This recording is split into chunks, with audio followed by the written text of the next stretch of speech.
It is a long-standing tradition in presidential politics, the October surprise, an event that alters the political climate, often aiding one candidate while tripping up the other.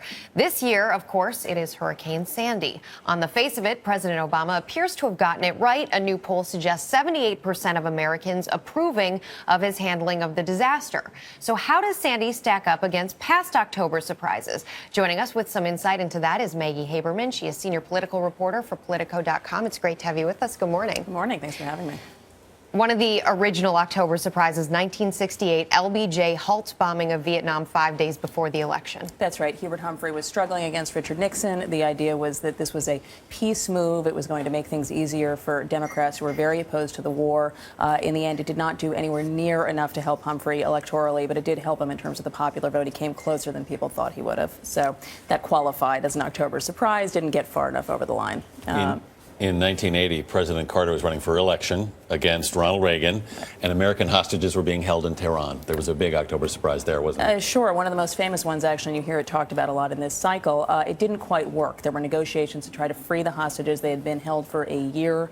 It was very hopeful. Ultimately, he was successful, but it didn't matter in terms of the election. It happened after the election. It was not anywhere near a big enough surprise. It's interesting because here we are talking about sort of man-made creations That's of right. October surprises. George W. Bush in That's 2000. His opponents likely dug up some dirt, the DUI, just 5 days before the election there as well. That's right. And that one, actually, you do see Republicans blame, the close election there on that. That was very surprising for a lot of people who had been wavering and thinking about George Bush. It gave them pause. That was, as we know, an unbelievably tight race. Some people are worried this one is going to look very much like that. That was a genuine October surprise of here's some new information, not a larger event and not some outside thing. Yeah. Then in 4 days before the election in 2004, between George W. Bush and John Kerry, Osama bin Laden released a video.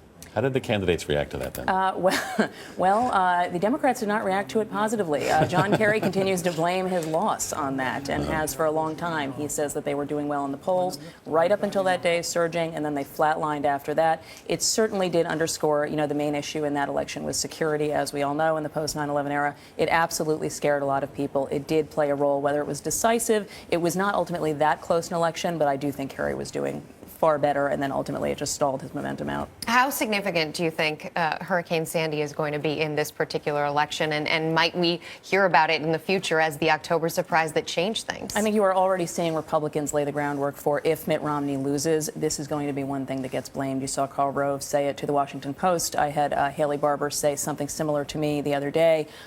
There is a definite sense among Republicans that Mitt Romney was doing well, he had momentum, he was on course, and that this just changed the landscape. Took him off the front page. Took him off the front page, roadblocked cable news, and it took the nation's attention elsewhere. On a national front, on a national tragedy, people do tend to focus sort of singularly, and that's what's happened this time. Maggie Haberman, thank you. Thank you.